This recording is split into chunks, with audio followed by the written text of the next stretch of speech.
بسم اللہ الرحمن الرحیم۔ جملہ تو سنا ہی ہوگا آپ لوگوں نے، ایوری تھنگ از پاسبل، لیکن سچ نہیں ہے، یہ بالکل جھوٹا جملہ ہے۔ آپ لوگوں نے یہی سنا ہے کہ جو کچھ سوچو گے ہو جائے گا، جو کچھ کرنا چاہتے ہو سب کچھ ہو سکتا ہے، تم جو بھی سوچتے ہو وہ ہو جاتا ہے۔ نہیں ہوتا ایسا، یہ صرف خیالی پلاؤ ہے، یہ ہماری سوچ ہے جو کہ ہمیں ڈیمیج کرتی ہے۔ کچھ چیزیں ہمارے لیے مجبوری ہوتی ہیں، کچھ چیزیں ہماری خواہش ہوتی ہیں، کچھ چیزیں ہماری امپاسبل ہوتی ہیں۔ لوگ کہتے ہیں ایوری تھنگ از پاسبل، سب کچھ ہو جائے گا، نہیں ہو سکتا۔ موت کو روک سکتے ہو؟ اپنی موت کو روک سکتے ہو کیا؟ یا اپنے دادا مرے ہوئے کو زندہ کر سکتے ہو؟ Not possible. پیٹ سے زیادہ کھانا کھا سکتے ہو؟ Not possible. جسم سے زیادہ جگہ پر سو سکتے ہو؟ Not possible.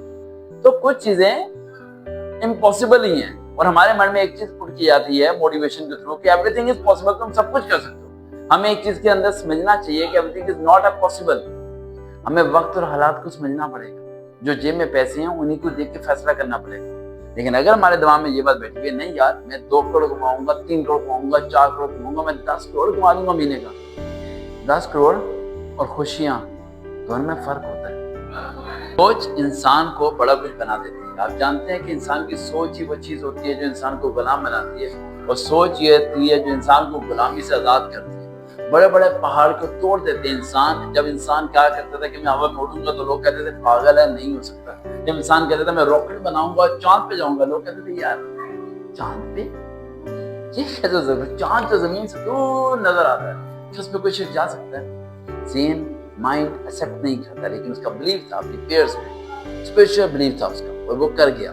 آج پتھر لوہا سب کچھ اٹھتا ہوا نظر آتا ہے آپ کو۔ آج آپ کو لوگ چاند پہ جاتے ہوئے نظر آتے ہیں، وہاں کی مٹی ہاتھ میں لے کے واپس آتے ہوئے نظر آتے ہیں۔ وہ وجہ کیا ہے؟ وہ اسپرچل بلیو ہے۔ انسان ہے کیا؟ انسان ایک بلیو ہے، اسے اپنا بھی یقین ہے تو پہاڑ کو توڑ دے گا، یقین نہیں تو چھوٹے سے پتھر سے مار کھا کے مر جائے گا۔ مننے پہ ہوا تو تھوڑی سی چوٹ برداشت نہیں کر پائے گا، اور بہادر ہوا تو پوری دنیا کی پریشانی گلے لے کے فائٹ کرنا سیکھ جائے گا۔ یہ انسان ہے۔ تو آپ کو سب سے پہلے اپنی پیئرز کو سمجھنا پڑے گا۔ پیئرز کو کہتے ہیں پریشانی ہے، غم ہے، دکھ ہے، کال کرو۔ بیلنس نہیں ہے، ضرورت نہیں ہے، فون نہیں ہے، ضرورت نہیں ہے، کال کرو۔ کسے؟ کال ٹو اللہ سبحانہ تعالیٰ۔ اللہ کو کال کرو، اسے بتاؤ اپنی بات۔ اس ٹائم جب ساری دنیا سوئی ہوتی ہے، تہجد کے ٹائم اٹھو، اسے بتاؤ اپنے بارے میں کہ آپ بہت کوشش کرو لیکن نہیں ہو پا رہا۔ اسے بتاؤ سب کچھ کہ آپ نے جان لگا دی، ایفرٹ کر کے سب کچھ ہو گیا، پھر بھی سکسیس دور دور تک نظر نہیں آ رہی۔ ایک باری ہلکی سی سپورٹ چاہیے، ہلکا سا پش چاہیے، پھر دیکھو کیا کچھ ہوتا ہے۔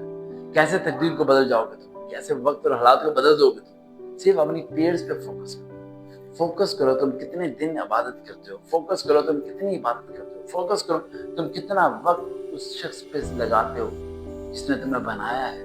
تم کتنا وقت لگاتے ہو ڈسکس کرنے میں اس کے ساتھ جس کے اختیار میں سب کچھ ہے۔ تم اس سے ڈسکس کرتے ہو جس کے پاس کچھ نہیں ہے، لیکن جس کے پاس سب کچھ ہے، تمہاری جان ہے، تمہاری زندگی ہے، اس سے ڈسکس کرنا شروع کرو۔ پھر دیکھنا وقت اور حالات کیسے قائم پلٹیں گے، کس طرح تمہیں کامیابی اور منزل کی طرف راستہ ملنا شروع ہو جائے گا۔ دیکھتے ہیں چلو سب کا ریئل موٹیویشن فارم لگا۔